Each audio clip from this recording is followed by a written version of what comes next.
First and foremost, we would like to extend our sincere gratitude ku company njenga Instacash. Lekubone kukude ukuthi partnership ne Football Association, I would say, yakangwane.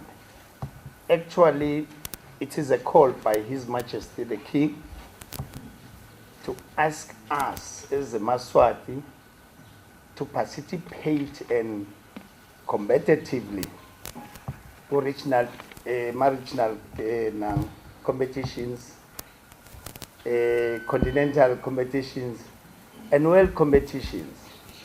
So Sitimguni asibonge ukuthi such a company has taken that leap from His Majesty and they've quickly partnered with us in endeavor to achieve that goal.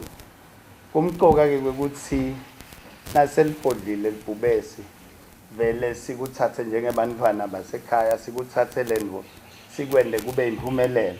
So ima companies la njengabo Instacash to plant an investment of such magnitude la eBolen, showing confidence you have la Bolen. We are happy thina sibantu bebhola. Angikhulumi ke kawo esiposta nga 308 wema clubs. So le nombolo loyibalile uyabona ukuthi ngathi sifike halfini sibakhulu. So I think they will benefit. Let us look the noble thing for the sponsorship. But let us cover our players while they play. Sinekawo nje we have lost a player already. Kule season lena kabuhlungu. So such cover, they become a great assistance to cater for that.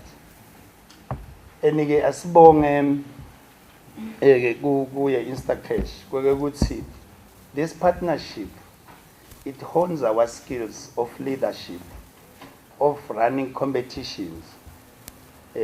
Uma udlalisa nje onke lama club akangwane kuma regions, you can imagine a management effort that has to be put forth. Could say run a seamless this competition until the final. It's a lot. And on top of that, it is the way of developing football at grassroots level. And not only football at large, but also unearthing a talent where the players, I hope, can able to play Guma higher leagues. So it helps us where we would see unearth the talent and develop and mentor it. Is a ibengule world class. Because kuze ukuthi ucompete, you need to be one of the best. So bekunene sibonga kakhulu. Sawuthanda ke kubonga bonke nje laba bekhona nema competitions committees akhona lana avile ukuthi kumqoka kangakanani ukuthi lama games adlala afike ekugcineni. Is very important. And akuwine lo prepare kahle singam assist ithini. Akawine nje umuntu fairly. I think the rules njenga chairman wema competitions, we will try ukuthi siwa harmonize the rules afanane ngalendlela, because even the qualification criteria is the same and the playing format is the same. I think we have to harmonize them so that kwateke ukuthi udlaleka kanjani. We hope we will achieve that.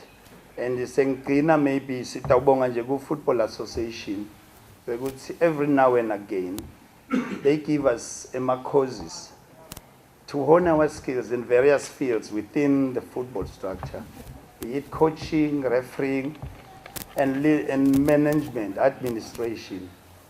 And we have to, I know ukuthi ngidokotela ngidaba a little bit biased. Kungathi tangala ebudokotela ntihamba kancane. Let us make sure ukuthi teams, they have a person who is going to take good care of the injuries so that the players recover quickly back into the field of play and it doesn't shorten their talent. Kwanze ukuthi ngenxa ye injury umdlali so limele akasakhoni ukudlala up to his magnitude. So let us encourage our clubs ukuthi akabe nayo umuntu lo naka nje tempilo. akanaki-ke ama-injuries phela lo muntu loyo uphinze abe entrust ukuthi anake the social aspect sale team nje, psychological aspect sale team, angasita, he can hook up even if he doesn't have a skill on that. There are people who are trained to that, to hook up.